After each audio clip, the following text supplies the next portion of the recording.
الحمد لله والصلاة والسلام على رسول الله وعلى آله وصحبه ومن والاه، أما بعد. أيها الإخوة الكرام، نلتقي وإياكم في هذه الليلة المباركة التي هي السادسة من شهر صفر لعام 47 و400 وألف للهجرة، الموافقة للثلاثين من شهر يوليو لعام 25 و2000. كعادتنا في ليالي الخميس نفتح كتاب الإمام أبي عبد الله محمد بن إسماعيل البخاري رحمه الله تعالى، الذي أفرد الأدب فيه بالذكر فسماه بالأدب المفرد. وكنا قد توقفنا في لقائنا الأخير عند قراءتنا وتعليقنا على حديثي الباب 97 بعد 200 الذي جاء في الدعاء عند الريح. وننتقل الليلة بإذن الله عز وجل إلى الباب الذي بعده، وعنوانه لا تسبوا الريح. فنسأل الله عز وجل أن يوفقنا لكل خير، ويمن علينا بالإخلاص والصدق في القول والعمل، وبقبول العمل، وأن يجعل ما سنسمعه حجة لنا لا علينا، إنه ولي ذلك والقادر عليه. Mes très chers frères, dans cette sixième nuit du mois de Safar de l'an 1447, c'est-à-dire le 30 juillet 2025, nous nous retrouvons comme chaque mercredi soir avec le livre de l'imam al-Bukhari rahimahullah ta'ala qu'il a consacré à la mention des bienséances. Et nous avons pu, alhamdulillah, clôturer la semaine dernière la lecture du 297e chapitre de ce livre qui était intitulé la formule de dua à prononcer lorsque le vent souffle. Et nous passons aujourd'hui au chapitre suivant qui a comme titre N'insultez pas le vent.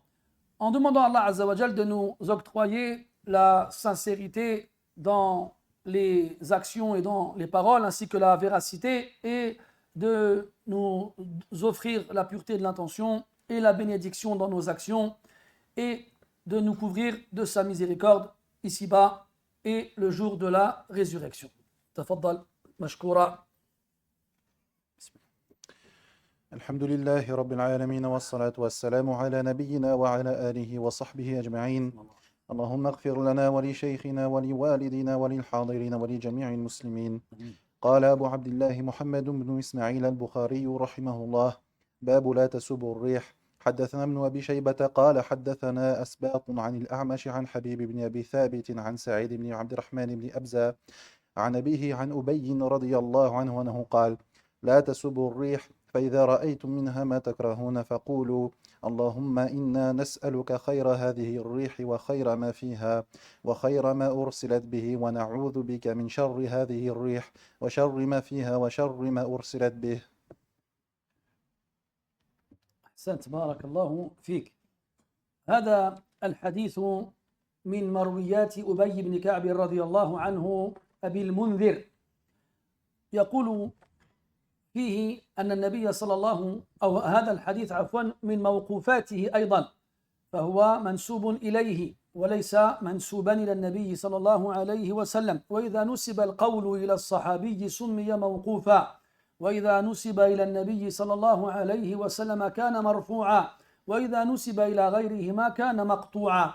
وهنا هذا الحديث قد روي مرفوعا بأسانيد صحيحة، وكون الصحابي يرويه من غير أن ينسبه إلى النبي صلى الله عليه وسلم لا يستلزم أن يكون من تلقاء نفسه، لا سيما إذا كان متعلقا بأمور الغيب والعبادات. المقصود أن هذا الحديث موقوف عن أبي بن كعب رضي الله عنه، يقول فيه لا تسبوا الريح. والسباب ليس من شيم المؤمنين الكرام، فقد قال النبي صلى الله عليه وسلم: ليس المؤمن باللعان ولا بالطعان ولا بالفاحش ولا بالبذيء. وكذلك قال عليه الصلاة والسلام: سباب المسلم فسق وقتاله كفر. وأمر الله عز وجل في كتابه الكريم في غير ما موطن عباده المؤمنين بأن يقولوا خيرا، وبأن يختاروا من الكلام أحسنه وأجوده وأحلاه، وألا يتعودوا سيء الألفاظ. ومن ذلك قوله تبارك وتعالى: وقل لعبادي يقولوا التي هي أحسن إن الشيطان ينزغ بينهم إن الشيطان كان للإنسان عدوا مبينا. فهذا بصفة عامة، ولا ينبغي للمؤمن أن يتعود الكلام الفاحش، بل إنما ينبغي أن يكسو ألفاظه أحسنه، كما قال الشافعي رحمه الله تعالى. وجاء النهي عن النبي صلى الله عليه وسلم بسباب عدة أشياء في الأحاديث الصحيحة، من ذلك قوله عليه الصلاة والسلام لا تسبوا الأموات، وقوله عليه الصلاة والسلام لا تسبوا أصحابي، وقوله عليه الصلاة والسلام لا تسبوا الحمى، وقوله عليه الصلاة والسلام لا تسبوا أهل الشام، وقوله عليه الصلاة والسلام لا تسبوا الدهر، وقوله عليه الصلاة والسلام لا تسبوا الديك، وإن كان السند في هذا الحديث فيه مقال. على كل حال، فإذا عم النبي صلى الله عليه وسلم النهي عن السباب ثم خص بعض الأمور بالذكر، دل هذا التخصيص على أهمية هذه الأشياء، وأن النهي عن سبها أعظم من النهي عن سب غيره، وإن كان سب غيره كذلك عظيما لا ينبغي التقول به. والريح عبد من عباد الله، بل جند من جنده، هو مسير ومسخر ومدبر. وسباب المسير والمسخر والمدبر سباب للمسير المدبر المسخر. فهذه الريح لا ندري بماذا أرسلت به، فإما أن تكون تتقدم على نعمة ورحمة، وإما أن تتقدم عن عذاب ونقمة. فإذا جاهل المرء ما حاجة إرسال هذه الريح، فلا أقل من أن يمسك لسانه وألا يقول إلا خيرا. وإذا نهينا عن السب أرشدنا النبي صلى الله عليه وسلم في الحديث المرفوع، وهنا أبي رضي الله عنه إلى البديل. فإذا نهيت أحدا عن شيء سواء كان هذا المنهي عنه فعلا أم قولا، فإياك أن تتركه خاليا من غير أن تأتيه بالبديل، لأن النفس لا تحب الفراغ. فإذا استبدلت المنهي عنه بشيء مباح كان الاستبدال أسهل وأيسر. Dans ce hadith, mes chers frères, qui est attribué à Ubay ibn Ka'b radiyallahu anhu, et nous, au prophète alayhi salatu wassalam, de nombreuses fois, nous avons répété dans ces cours et d'autres que les savants du hadith ont développé une terminologie précise dans l'appellation des narrations en fonction de celui qui va parler à la fin. Et donc lorsque c'est le prophète qui va parler, donc lorsque la parole va lui être attribuée, alayhi salatu wassalam, on l'appellera hadith marfou'. Ça n'a pas de rapport avec son degré d'authenticité, mais ça nous permet de savoir qui va parler à la fin. Et quand on dit qu'il est mawqouf, ça voudra dire que c'est une parole d'un compagnon du prophète, alayhi salatu wassalam. Et quand il n'est ni attribué au prophète, ni à un compagnon, on appelle ça maqtou'. Donc là, je suis gentil, je vous le répète.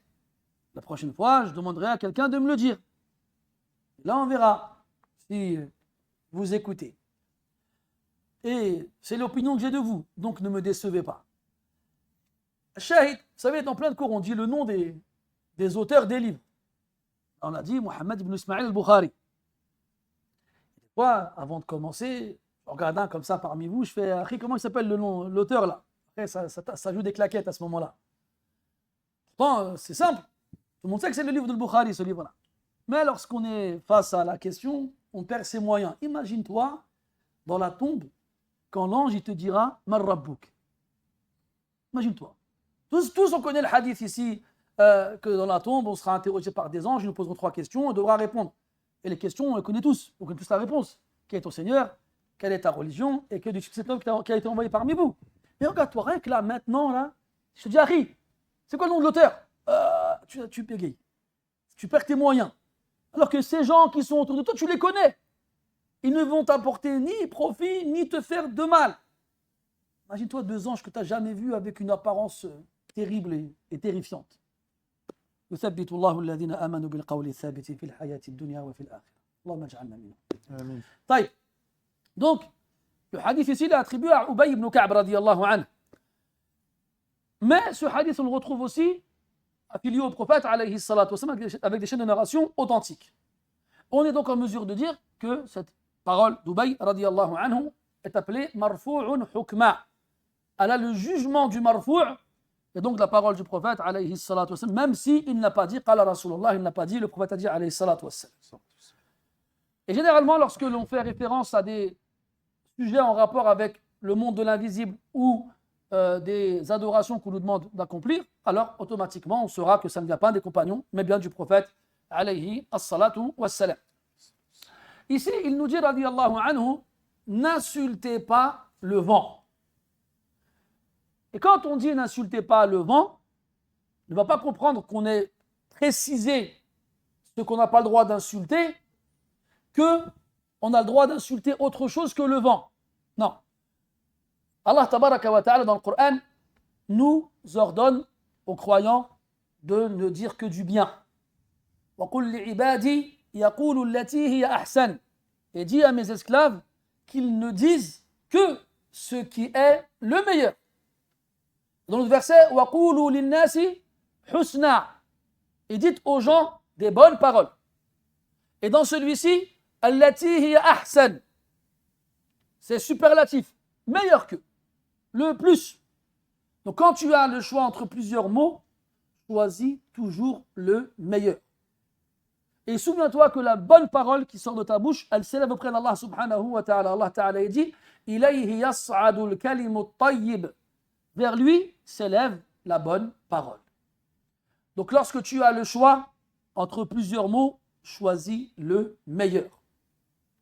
L'imam al-Shafi'i, rahimahullah ta'ala, disait à son élève, Rabi' ibn Sulaiman, lui disait Uksu al-fadhaka ahsana.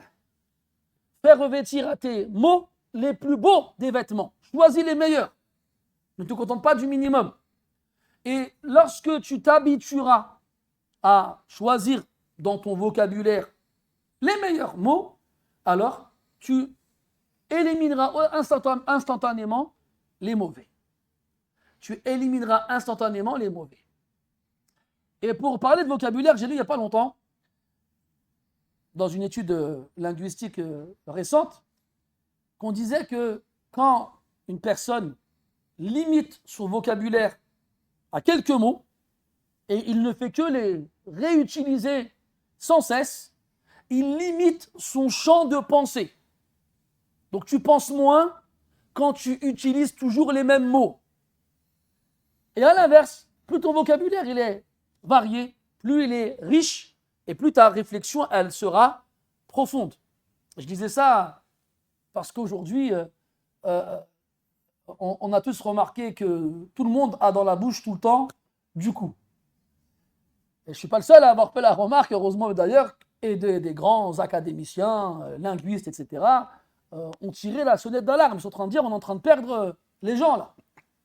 Si tu te limites et te cantonnes à des mots que tu répètes sans cesse, tu limites ton champ de pensée. Et c'est un problème. Et donc, si toi tu ne connais que quelques mots, comment tu fais pour choisir le meilleur? Si tu ne connais que la base, tu ne peux pas choisir les meilleurs mots. Ça nous invite et ça nous incite à développer ce vocabulaire, augmenter cette base de données et donc, par là même, à élargir son champ de pensée. La tasubbu.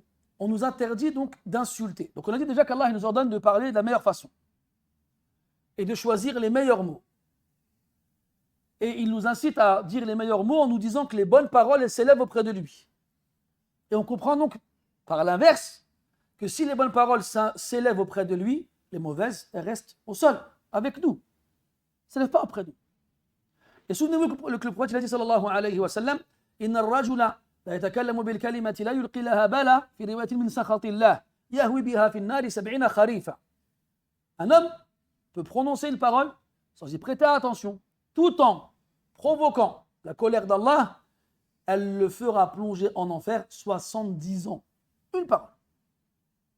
Et dans le hadith d'Abi Huraira radiyallahu anhu, dans l'histoire des deux hommes, deux frères, dont l'un était pieux et l'autre pervers, le pieux ne cessait d'appeler son frère à faire le bien et à délaisser le mal, jusqu'à ce que le frère pervers lui se lasse de ses recommandations et lui demande de laisser tranquille. Ilayka anni, lam tub'ath ilayya rasula. Laisse-moi tranquille. Allah ne t'a pas envoyé comme messager auprès de moi.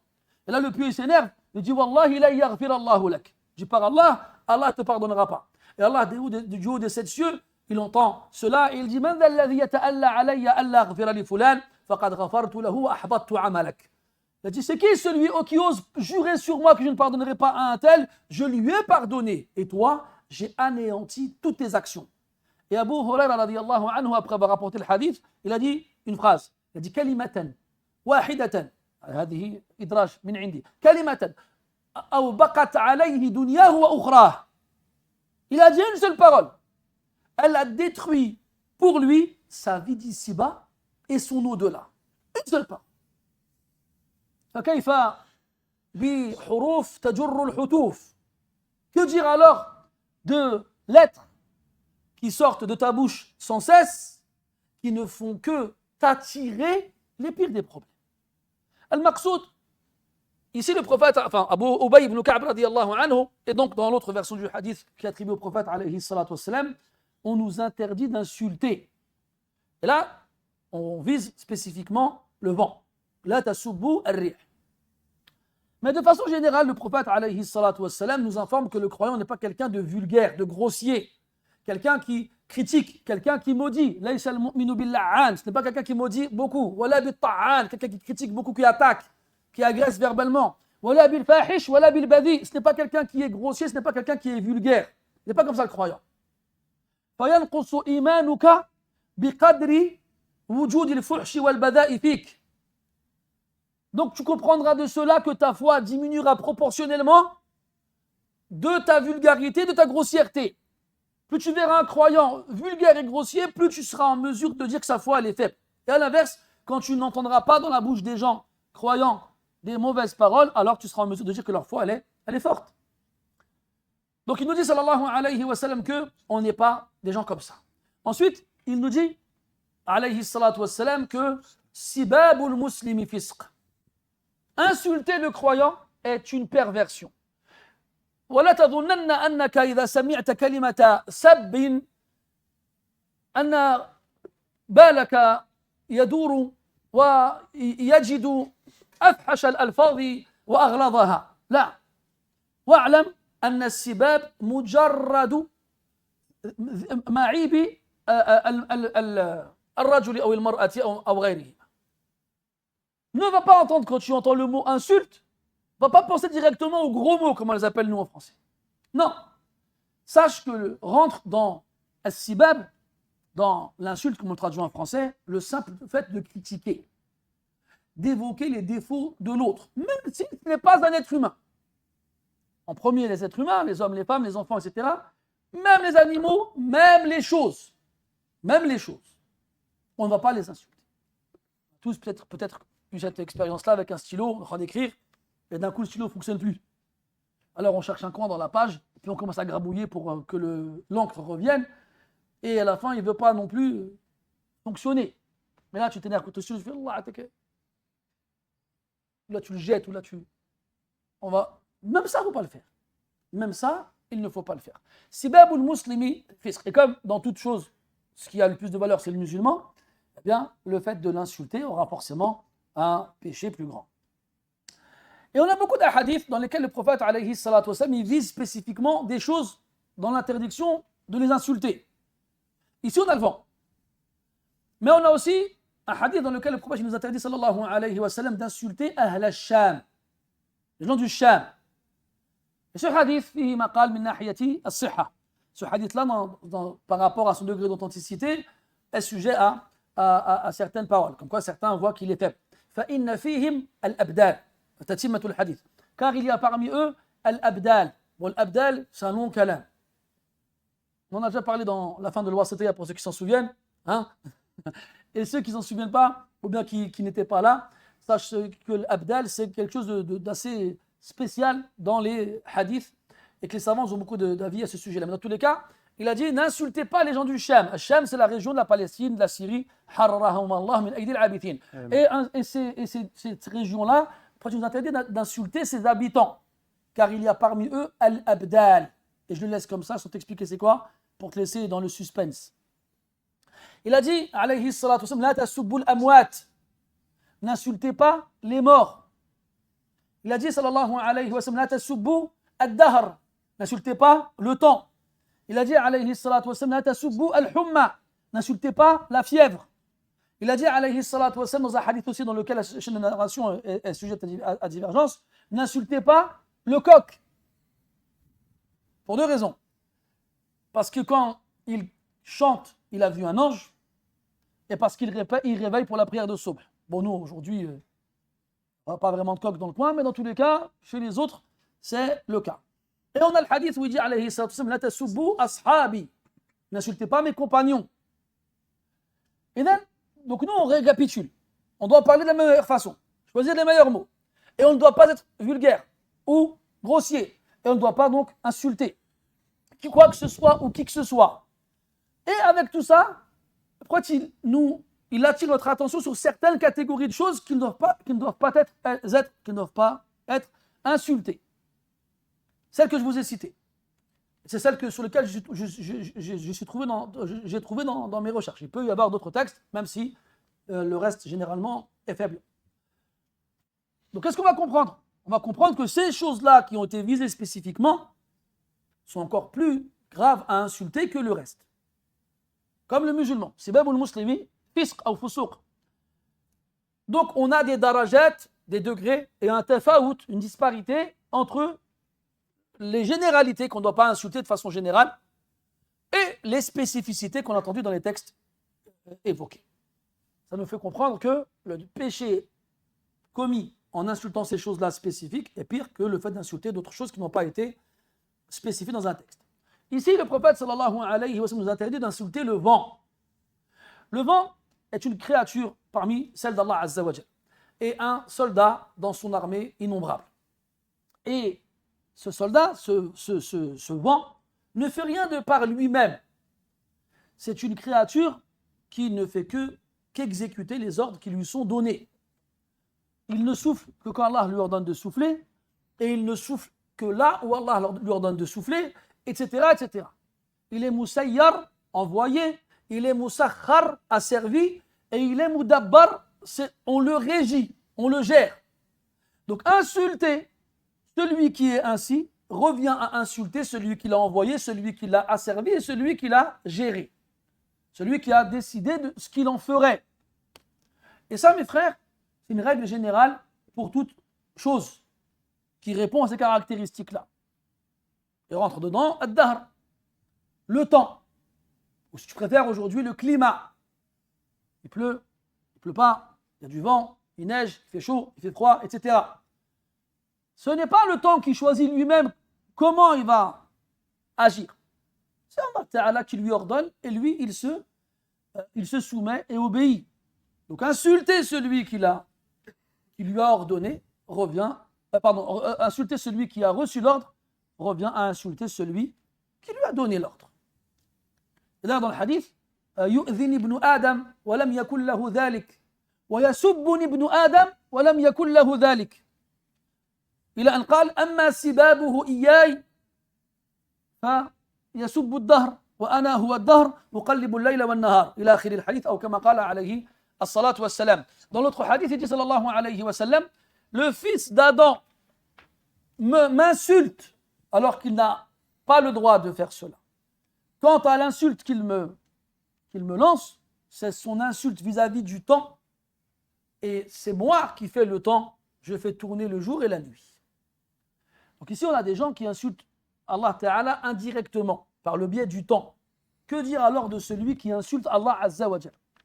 Dans le Coran, Allah Subhanahu wa Ta'ala il a interdit aux musulmans d'insulter les idoles des associateurs pour ne pas les pousser à insulter Allah Azza wa Jal. ولا تسبوا الذين يدعون من دون الله فيسبوا الله عدوا بغير علم. N'insultez pas ceux qui sont adorés en dehors d'Allah, sinon ils insulteront Allah injustement sans aucune science. Donc pour ne pas qu'Allah soit insulté, on n'insulte pas ceux qui sont adorés en dehors d'Allah ou ceux qui adorent autre qu'Allah. Les deux sens ils sont possibles. Et là, que dire alors de celui qui insulte Allah subhanahu wa ta'ala lui-même? Et dans le Coran, Allah tabaraka wa ta'ala il répond à ce genre d'insulte, comme quand il lui attribue un fils. وقالوا اتخذ الرحمن ولدا لقد جئتم شيئا إدا. Ils dirent que le tout miséricordieux a pris un enfant, vous êtes certes venus avec une chose horrible, terrible, affreuse. Ou encore, quand on compare Allah à autre que lui, et qu'aucune comparaison entre Allah Ta'ala et lui entre Allah Ta'ala et autre que lui n'est possible ou envisageable ou imaginable. Comme quand ils ont dit qu'Allah Ta'ala s'est reposé ou a été pris de fatigue. Allah il a répondu à cela. وَلَقَدْ خَلَقْنَا السَّمَاوَاتِ وَالْأَرْضَ وَمَا بَيْنَهُمَا فِي 6 أَيَّامٍ وَمَا مَسَّنَا مِن لُغُوبٍ فَاصْبِرْ عَلَى مَا يَقُولُونَ. On a certes créé les cieux et la terre et ce qu'il y a entre eux en 6 jours, et nous n'avons point été touchés par la fatigue. Etc., etc., comme on trouve dans le Coran. Et donc, Allah Ta'ala, comme dans le hadith al-sahih, يقول فيه النبي صلى الله عليه وسلم لا أحد أصبر على الأذى من الله. Il n'y a personne qui supporte plus les nuisances qu'Allah Azza wa Jal. Pourquoi? Parce qu'Allah, Al-Qahiru fawqa ibadi, Al-Qadiru ala kulli shay, l'inébranlable au-dessus de ses serviteurs, lui qui impose sa volonté, et aussi l'omnipotent, celui dont le pouvoir n'a aucune limite. Il entend. C'est des créatures qu'il a créées lui-même, insignifiantes et minuscules, dire des choses de ce sujet, de ce degré à son sujet, et il les laisse. Yumhiluhum. Il leur laisse du temps. Et il continue à leur donner leur subsistance. Et il continue à leur envoyer des prophètes. Et il continue à faire descendre sur eux des livres. Et il continue à les appeler à se repentir. Et là, tu vois à quel point Allah Ta'ala, il est sabour. Al-Maqsoud, on revient ici au hadith, لا تسبوا الريح فإذا رأيتم منها ما تكرهون. فإذا رأيتم منها ما تكرهون يدل قوله ذلك على أن المرء لا يمكن له أن يحكم على سبب إرسال الريح إلا بعد هبوبها. والريح إما أن تأتي بالرحمة وإما أن تأتي بالعذاب، فلا علم لأحد بذلك قبل هبوبها. فإذا أرسلت لخير فعندئذ يجب عليك أن تشكر لله عز وجل على ذلك، وإذا أرسلت بغير ذلك فيجب لك أو عليك أن تستسلم لأمر الله وأن تذعن لقضائه وأن تقبله بصدر رحب. هذا هو الأدب الذي ينبغي أن يتخلق به المسلم، وألا يكون في مثل هذه الأشياء كالمشركين والكافرين الذين لا يؤمنون بالله رب العالمين. Il dit après, sallallahu alayhi ridwanullah, فَإِذَا رَأَيْتُم مِّنْهَا مَا تَكْرَهُونَ. Lorsque vous verrez de ce vent-là ce que vous n'aimerez pas, alors dites. Et quand il dit lorsque vous verrez, ça veut dire qu'on ne peut pas savoir pourquoi le vent a été envoyé tant qu'il n'a pas été envoyé. Et on sait que le vent, il n'est pas envoyé toujours pour les mêmes raisons. Soit il est envoyé pour la miséricorde et les bienfaits, soit il est envoyé pour le châtiment et la punition. Donc tant qu'il n'est pas passé, on ne peut pas savoir. Donc pourquoi l'insulter lorsqu'il souffle sans que tu ne saches pourquoi il a été envoyé? Il a été envoyé pour le bien, peut-être, et toi tu l'insultes. Idem, tu ne dois pas te précipiter à insulter le vent lorsque tu ne sais pas avec quoi il est envoyé. Et on se souvient de l'histoire de Ashabul Jannah dans Suratu Al-Qalam. Allah Ta'ala dit Inna balawnahum kama balawna ashab al-jannah إذ أقسموا ليصرمنها مصبحين ولا يستثنون فطاف عليها طائف من ربك وهم نائمون فأصبحت كالصريم فتنادوا مصبحين أن اغدوا على حرثكم إن كنتم صارمين فانطلقوا وهم يتخافتون ألا يدخلنها اليوم عليكم مسكين وغدوا عليها قادرين. فلما رأوها قالوا إنا لضالون بل نحن محرومون إلى آخر الآيات. في آخرها فأقبل بعضهم على بعض يتساءلون قالوا يتلاومون قالوا يا ويلنا إنا كنا ظالمين. لا مشت لي وحدة ولا لا؟ هذه في آخر القرآن كلكم تحفظونها إن شاء الله.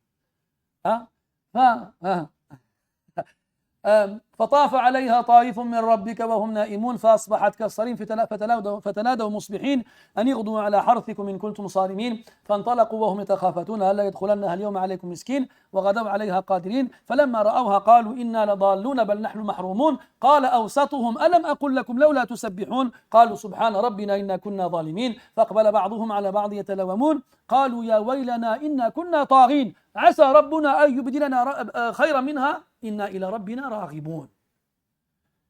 Dans ces chers versets que vous connaissez tous, mes chers frères, Inch'Allah, vous avez vu, même quand vous connaissez la sourate, prendre dedans ce qu'on veut, c'est pas aussi simple comme ça, que ça. Donc quand tu me vois patauger dans la choucroute, ne te dis pas les biaises, lui.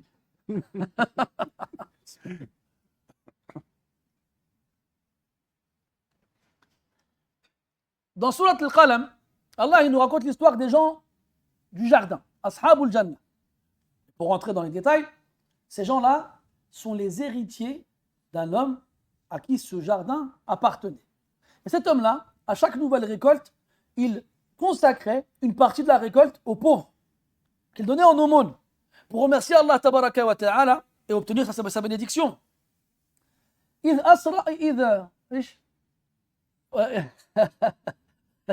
إنا بلوناهم كما بلونا أصحاب الجنة إذ أقسموا لا يصرمونها مصبحين ولا يستثنون. صرم ça veut dire couper. فأصبحت كالصريم أي مصروم فاعل بمعنى مفعول. Ils ont juré que le lendemain matin ils iraient pour récolter pour prendre leur récolte. وما يستثنون ولا يستثنون. ايش معنى لا يستثنون يا شيخ؟ Attendez. Sans dire Inch'Allah. On dit demain, on ira à notre jardin pour récolter donc tout ce qui a poussé.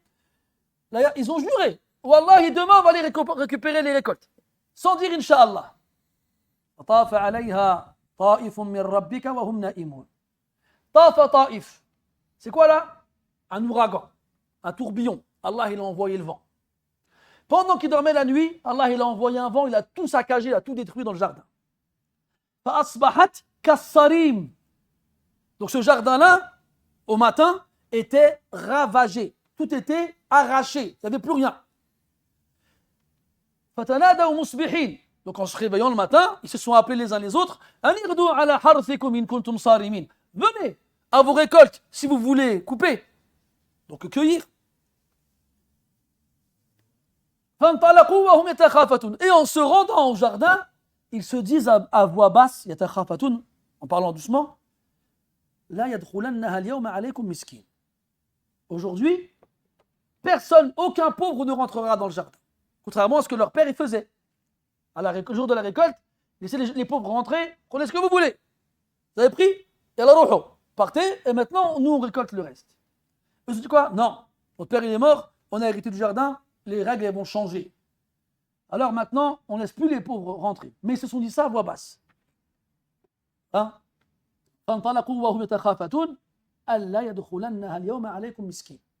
Donc la question, mes frères, ici, c'est Allah tabaraka wa ta'ala, il les a punis pourquoi? Est-ce qu'il les a punis parce qu'ils n'ont pas dit Inch'Allah?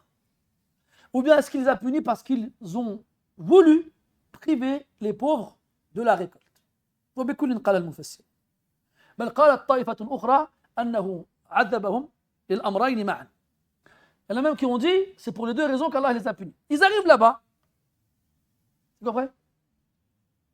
وغدوا عليها قادرين على حرثها كذا. حرث نعم.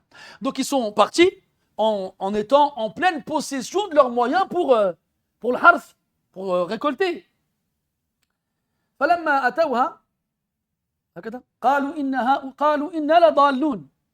Quand ils sont arrivés devant le jardin, et qu'ils l'ont vu dans l'état dans lequel il était après le passage de l'ouragan, ils ont dit, ah, on s'est perdu. On s'est trompé de chemin. On n'est pas arrivé au bon endroit. Mais après, ils ont compris.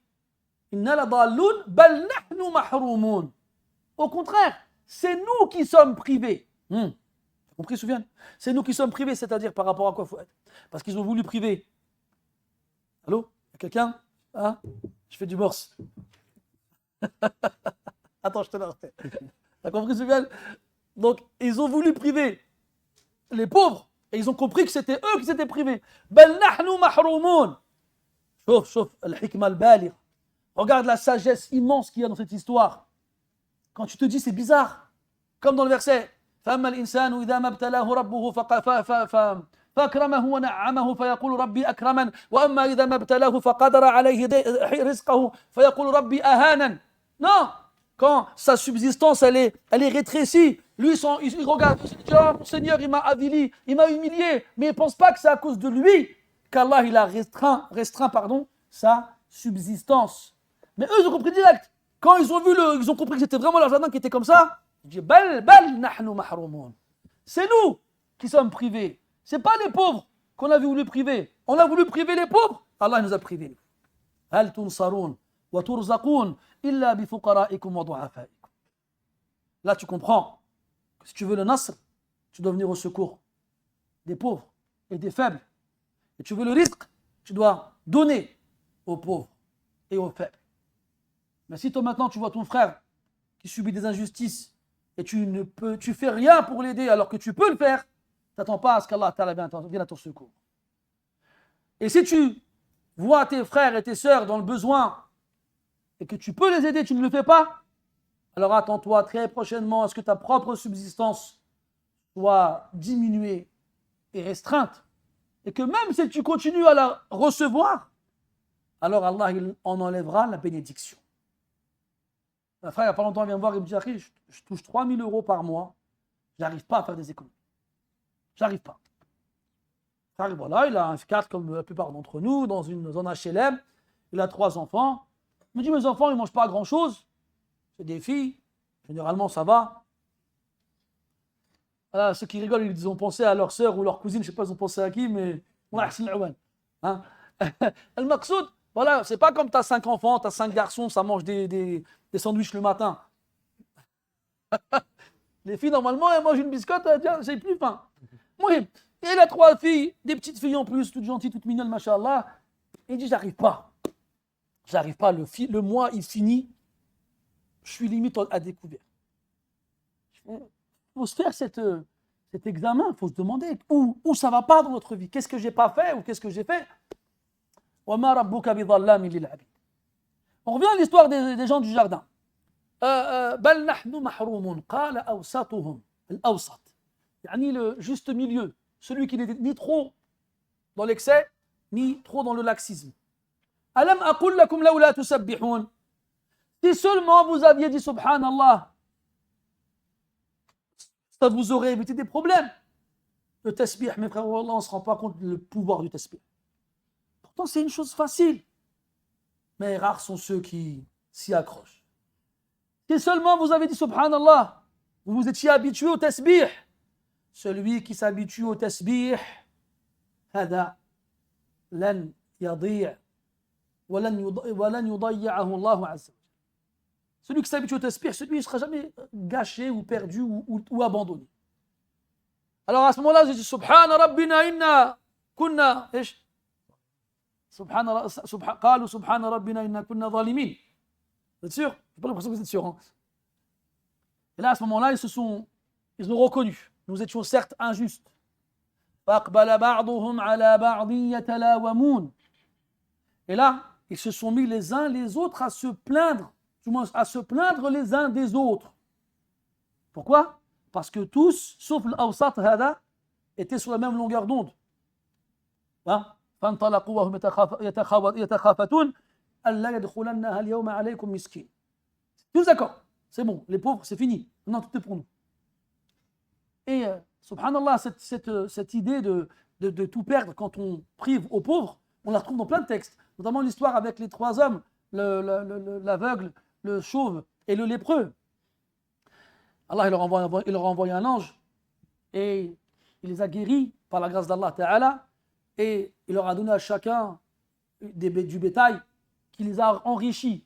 Puis par la suite, il leur a envoyé ce même ange-là sous l'apparence que chacun d'entre eux avait au préalable. Soit c'était un chauve, soit c'était un lépreux, soit c'était un aveugle. Et les deux premiers ont dit quoi? Non, on ne peut pas donner. On a beaucoup de choses à payer, on a beaucoup de factures, on a beaucoup de trucs à faire. On va demander à quelqu'un d'autre. Qu'est-ce qui s'est passé? Allah il leur a tout enlevé. Allah il leur a tout enlevé. Al-Muhim, on revient à l'histoire des gens du jardin. فَأَقْبَلَ بَعْضُهُمْ عَلَى بَعْضٍ يَتَلَاوَمُونَ. Se sont plaints les uns des autres. Plein de quoi? Pourquoi, quand on a voulu priver aux pauvres, tu nous as rien dit? Pourquoi, quand on n'a pas dit Inch'Allah, tu nous as pas dit de dire Inch'Allah? Pourquoi? Et là, tu comprends quoi, mon frère? أهمية حسن الصحبة حيث تجد فيهم من ينبهك ويذكرك ويأمرك بالمعروف وينهاك عن المنكر. Tu vois l'importance d'avoir une bonne compagnie, avoir auprès de toi des gens qui te rappellent et attirent ton attention, t'ordonnent le bien, t'interdisent le mal. Ya akhi, taqillah, nous tu veux priver aux pauvres. Ya akhi, taqillah, t'as pas dit Inch'Allah. Ya akhi, fais attention. C'est ça que tu dois avoir autour de toi. Parce que le jour où tu ouvres les yeux et tu te rends compte que tous ceux qui sont autour de toi, il n'y en a pas un pour te dire une bonne chose, tu vas te plaindre, mais c'est trop tard. Regarde, dans le verset de Surat Al-Shu'ara, Allah Ta'ala il dit quoi? Il dit فَكُبْكِبُوا فِيهَا هُمْ وَالْغَاوُونَ وَجُنُودُ إِبْلِيسَ أَجْمَعُونَ قَالُوا وَهُمْ فِيهَا يَخْتَصِمُونَ تَاللَّهِ إِنْ كُنَّا لَفِي ضَلَالٍ مُبِينٍ إِذْ نُسَوِّيكُمْ بِرَبِّ الْعَالَمِينَ وَمَا أَضَلَّنَا إِلَّا الْمُجْرِمُونَ فَمَا لَنَا مِنْ شَافِعِينَ وَلَا صَدِيقٍ حَمِيمٍ. En enfer, crieront et se disputeront. Et parmi les choses qu'ils diront, nous n'avons pas d'intercesseur. Dans le tafsir, il dit quoi? Ils disent quoi les ulama? Ils disent que les gens du paradis, quand ils se retrouveront là-bas, ils se chercheront les uns les autres. Ah, il est où Ibrahim? Il est où Ahmed? Il est où Bilal? Il est où Marwan? Il est Akhri. Donc ils se réuniront. Et quand il en manquera un, ils diront il est où Foulan? Ya Allah, il est où Foulan? Il était avec nous, fit dunya. Allah, il leur dira, il est en enfer. Allahumma a'idna wa ajirna min an-nar. Amin. Allahumma la taj'al ahadan mimman yahduru hadha al-majlis min ahli an-nar. Amin. Ils lui diront, il leur répondra, il est en enfer. Et là, regardez l'importance d'avoir des frères, des vrais. Ils diront, Ya Allah, on ne sera pas complètement heureux tant que nos frères ne sont pas avec nous. Allahu Akbar. Et Allah Ta'ala au paradis, il veut que tu sois heureux complètement. Il leur dira, intaliqu. Allez en enfer. Allez chercher vos frères. Ya Allah, comment on les reconnaîtra? Bi athari sujud. Avec les traces de la prosternation, car j'ai interdit au feu de l'enfer de les dévorer. Alors ils iront en enfer et yakhrujuna minha ou yukhrijuna minha khalqan kathira. Ils en sortiront énormément de gens jusqu'à ce qu'il ne reste en enfer que les gens qui y resteront éternellement. Et quand ils verront les shafi'in venir et prendre par la main leurs frères et les sortir de l'enfer, ils diront fama lana min shafi'in wala sadiqin hamim. On n'a pas d'intercesseur, ni d'amis chaleureux. فلو أن لنا كرة إيش بعدها؟ Moi je sais, moi je peux pouvoir. فنكون من المؤمنين. Si seulement nous avions une autre occasion, nous serions alors avec les croyants ou parmi les croyants. Regarde les suhba saliha ya akhi l'aziz. Tu sais pas. C'est le Hassan al-Basri rahimahullah ta'ala dit istakfiru min al-ikhwan. Augmentez le plus possible de frères autour de vous. Et là aujourd'hui, les coachs sur YouTube, les gens toxiques, éloigne-toi d'eux. Ils te disent éloigne-toi d'eux. Reste tout seul. Vaut mieux rester seul. Après, ils te font une photo comme ça avec un arbre au milieu du désert. Et ça, c'est pas des gens qui veulent ton bien, ces gens-là. Reste pas tout seul, mon frère. Le croyant, il est fort avec son frère, mais il est faible tout seul. Le jour de la résurrection, on s'en rendra compte, wallah. On s'en rendra compte. On cherchera autour de nous des gens qui peuvent intercéder en notre faveur. Parce que moi, j'ai aucun doute dans mon cœur que parmi vous, il y a des salihin. Et que le jour de la résurrection, Allah il vous permettra d'intercéder en faveur des autres. Et que vous pourrez intervenir envers des gens à qui il manque quelques hasanat. Tu diras, Ya Allah, laisse-moi intercéder en sa faveur. Et Allah, il te laissera intercéder en sa faveur. Et là, à ce moment-là, tu seras content, parce qu'il t'aura reconnu. Il t'avait vu à la mosquée, il t'avait vu en Umrah, il t'avait vu au Hajj, il t'avait vu faire le khair, apprendre le Coran, apprendre l'arabe, apprendre la religion. Il t'avait vu dans les assises de rappel. Là, à ce moment-là, il dira, Ya Allah, je le connais lui. Laisse-le rentrer au paradis. Et Allah Ta'ala, ce jour-là, il répondra favorablement aux demandes de ses serviteurs pieux et vertueux. Fastakthirun minal ikhwan. Augmentez le plus possible de frères autour de vous. Et ne croyez pas qu'avoir beaucoup de frères avec soi, c'est les avoir tous les jours ensemble. Non. Imam Ahmed rahimahullah ta'ala disait, on a des frères. تقل لنا زيارتهم ولعلنا لا نراهم في العام إلا مرة هم أحب إلينا ممن نراهم كل يوم. Il disait, on a des frères, nous, qui nous visitent très peu, mais que nous aimons plus encore. Il a dit, on a des frères qui nous visitent très peu. On peut les voir dans une année, peut-être une seule fois seulement. Mais on les aime plus que des gens qu'on voit tous les jours. Al-Muhim, je me souviens, dans le Hajj qu'on a fait cette année, tout le temps pendant qu'on se dirige au Jamarat le jour de l'Eid, après la nuit passée à Muzdalifa, on est des milliers à marcher tous ensemble, à dire tous ensemble Labbaik Allahumma Labbaik. Et je suis tombé sur un frère afghan qui marche à côté de moi. On faisait Telbiya et puis on a commencé à discuter ensemble. Bon, c'est un afghan qui vivait aux États-Unis, donc on a parlé en anglais parce que je ne connais pas encore le Pashtoun, mais peut-être un jour, Inch'Allah. Et Al-Maqsoud, on parlait ensemble en anglais et puis on a échangé. Tu viens d'où, t'as quel âge, etc. etc. Après, on s'est serré la main à la fin quand on s'est séparés. Et il m'a dit, c'est lui qui m'a dit, il m'a dit, Inch'Allah, si on ne se revoit pas pour le dunya, on se revoit pour le Jannah. Et il m'a dit, je témoignerai devant Allah que je t'ai vu à Mecca aujourd'hui. Il m'a dit, fais-en autant pour moi. Je dis, Masha'Allah. Allah, Masha'Allah. Ça se trouve, je ne reverrai plus, mais toute ma vie, Allah, je ne sais pas. Mais ce jour-là, la'allahu yanfa'uni, ou la'alli anfa'uhu, ma nadri, wallah. Peut-être que ce jour-là, le jour de la résurrection, peut-être qu'il me sera utile. Ou peut-être que je lui serai utile. Ma nadri, on ne sait pas. Al-Maqsoud ya ikhwani. On revient à l'histoire des gens du jardin. Ils se sont plaints les uns aux autres.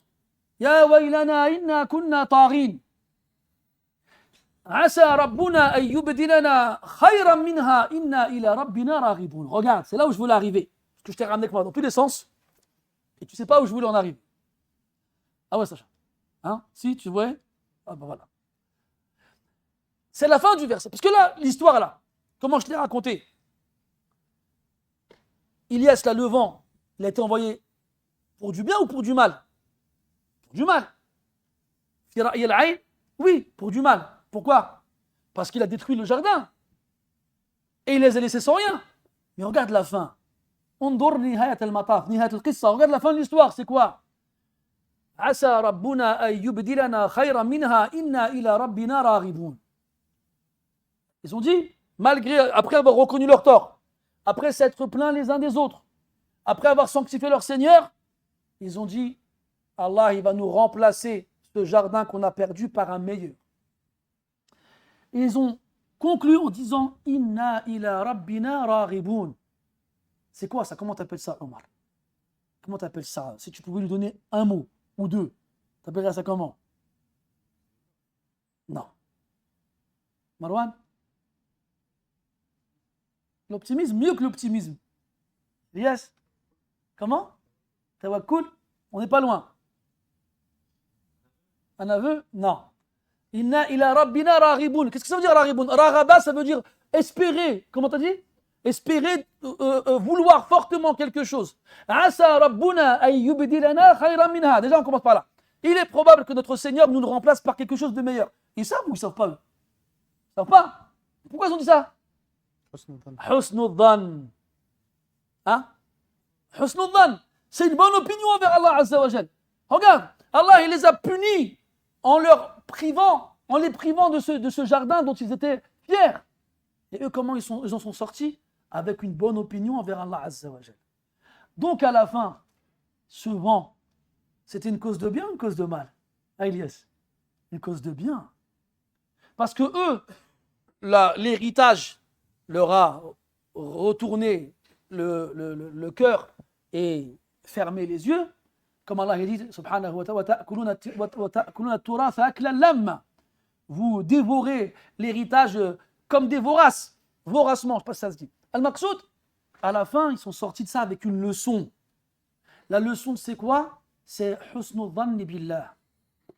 Et si ils ont réagi comme ça, alors tu peux être sûr qu'Allah il leur a remplacé leur jardin par un jardin meilleur, effectivement. Et pourtant, Allah il finit en disant كَذَلِكَ الْعَذَابُ وَلَعَذَابُ الْآخِرَةِ أَكْبَرُ لَوْ كَانُوا يَعْلَمُونَ. Ainsi est le châtiment. Ainsi est le châtiment, et le châtiment de l'au-delà est encore plus grand. لَوْ كَانُوا يَعْلَمُونَ. Si seulement ils savaient. S'en lasse pas, ouais. La tasubbu rih. Tu sais pas, il y a quoi dans le rih, ya akhi al-aziz? Tu sais pas. Même ces ouragans, on voit des tornades, elles retournent tous sur leur passage, elles arrachent les arbres, elles font s'envoler les maisons, comme si elles étaient des allumettes. Eh bien, il est possible que dans ça, il y a un grand khir. Ouais, tu sais pas. Et même si Allah, il retourne ta maison à toi, ou bien il détruit ton jardin à toi, ou bien il tue toutes tes bêtes, dans le cas où tu aurais des bêtes, tu ne sais pas où est le khir qu'Allah il veut pour toi. Il est probable que vous détestiez une chose et qu'Allah y mette énormément de bien. Donc, فإذا رأيتم منها ما تكرهون فقولوا اللهم إنا نسألك خير هذه الريح وخير ما فيها وخير ما أرسلت به ونعوذ بك من شر هذه الريح وشر ما فيها وشر ما أرسلت به. وهذا تحدثنا عن ذلك بما فيه كفاية في الدرس الماضي. Puis, donc, quand vous voyez du vent ce que vous n'aimez pas, comme résultat, dites, oh Allah, nous te demandons le bien de ce vent, et le bien de ce vent, et le bien qu'il y a en lui, et le bien pour lequel il a été envoyé. Et nous nous réfugions auprès de toi contre le mal de ce vent, et le mal de ce qui se trouve en lui, et le mal pour lequel il a été envoyé. Et donc ici, il ne nous a pas seulement interdit de l'insulter, mais il nous a donné une phrase à dire en échange. Plutôt que de rester silencieux, quand le vent il souffle, dis une bonne chose. Et ça, c'est une règle générale. C'est que quand on nous interdit une chose, on nous la remplace par quelque chose de licite. Car l'âme n'aime pas le vide. Et si tu veux délaisser des mauvaises choses, comble-la par une bonne chose. Je pense que malheureusement, beaucoup d'entre nous qui avons vécu en France, quels que soient nos âges, à un moment de notre vie ou à un autre, on s'est habitué à certains mots grossiers. Des mots grossiers qui remontent à la surface dans certaines circonstances, certaines occasions. Je me rappelle, dans une école, il y avait une femme, une musulmane, mastoura, mashallah, couverte et tout ça, qui donnait des cours à des enfants. Des enfants qui ont maximum 10 ans. Et certains parents de ces enfants se sont plaints à la direction de cette école, une école musulmane, de cette professeure qui avait tendance à dire des gros mots. Les enfants ont dit à leurs parents, la mu'allima dit des gros mots. Moi, la mu'allima, mashallah, voilà. Alors, la mu'allima se fait convoquer par la direction, on va la on a reçu des plaintes et tout ça. C'est quoi ça? Alors, la mu'allima, pour s'excuser, elle dit, je ne fais pas exprès, ça sort tout seul. Mais ça sort tout seul parce que c'est des mots que vous utilisez souvent, en fait. Et là, dans la direction, on lui dit, c'est le premier et le dernier avertissement. On ne peut pas tolérer, dans une école musulmane, qu'une mu'allima, mashallah, une musulmane, mastoura, mutajalbiba, ila akhirihi, elle vient, elle dit des gros mots devant des enfants. À qui elle apprend le Coran? C'est pas possible de lier ces deux choses-là. Alors voilà, les jours reprennent et les cours reprennent, et puis, marra ukhra, une autre fois, rebelote, les plaintes reviennent. Alors la muallima, bon, des fois c'est quoi l'écrivain de tableau? Hop, le stylo, le Véleda lui échappe des mains. Oh, mince. C'est pas mince qu'elle a dit. Hein? Oh punaise. C'est pas punaise qu'elle a dit. Et donc une fois de plus, les gens se sont plaints. Elle s'est fait convoquer. Et là, il y avait un khilaf entre le directeur et le vice-directeur ou sous-directeur, ou comment on appelle le deuxième directeur? Le directeur adjoint. Et là, le directeur adjoint, il va dire classe. Aqamna alayha al-hujja. Ça y est, classe, on la vire. L'autre dit, mais on est en sous-effectif. Si on la vire, on devra fermer une classe. Alors l'autre directeur, il dit qu'on ferme la classe. Allahumma, on perd une classe, mais au moins devant Allah, on n'aura pas à répondre de ces enfants qui ont appris des gros mots d'apprendre le Coran, plutôt que l'inverse. Et finalement, elle a été virée. Et ça, c'est pour vous donner un exemple, un aperçu de ce que les mauvaises habitudes font de nous. C'est pour ça, mes frères, il ne faut pas se dire que ce n'est pas grave. Moi, très souvent, ça m'arrive avec des frères, ça va, tu vas bien, dans la discussion, il y a le fameux mince, le fameux purée qui sort. Ne parle pas comme ça. Ah, vas-y, c'est pas grave. Moi, j'ai un joker. C'est, est-ce que tu parlerais comme ça devant ton père? Quand quelqu'un il a un minimum d'éducation, il dit non. Mais malheureusement, l'éducation, c'est pas tout le monde qui en a. Alors, tu en as toujours un qui te sort un contre Uno et qui te dit, ouais. Même mon père, il le dit. Oh là là. Alors, je lui sors mon contre Uno. Je dis, time, est-ce que tu aimerais que tes enfants ils disent des mots comme ça? Et là, en général, alhamdoulilah, j'ai pas encore trouvé quelqu'un qui m'a dit, ouais, j'espère ne jamais le trouver celui-là. Il m'a dit, non, j'aimerais pas. C'est un peu comme le papa qui fume tous les jours devant ses enfants. Le jour où il voit son fils prendre une cigarette, il lui en met une. C'est toi qu'on devrait en mettre une. Il est fou, lui. Elle est sortie du cœur, celle-là. Voilà, j'ai jamais compris ça, moi. Il est là, il fume dans le salon toute la journée. Il laisse la cigarette sur le cendrier. Le petit vient après. Et là, le père, il arrive. C'est toi, tu laisses la cigarette dans le cendrier, dans le salon. Tu fumes tous les jours devant lui. Et lui, il fait comme super miskin. Inna lillahi wa inna ilayhi raji'un. Le maqsoud, mes frères, tout ça pour dire que il ne faut pas laisser, quand tu t'es habitué à dire des mauvaises choses, remplacer par des bonnes. Mon œuf, s'il a envie d'exprimer le mécontentement quand il y a un truc qui se passe, d'accord, choisis des mots. Choisis des mots qui ne sont pas des gros mots. Il y en a plein. Je ne vais pas vous faire une liste, mais chacun il a sa liste. Et Inch'Allah, tu t'habitues, et puis ces choses-là, elles partiront. Et mieux que de dire mince ou bien zut ou bien flûte ou bien zut, bref, on va pas tous les faire. Dis subhanallah, alhamdulillah, Allahu akbar, bismillah. Quand il était en colère, il disait a'udhu billahi minash shaitanir rajim. Quand il se faisait mal, il disait bismillah. Quand il était content, il disait alhamdulillah. Est-ce que on a entendu le prophète dire une chose répréhensible?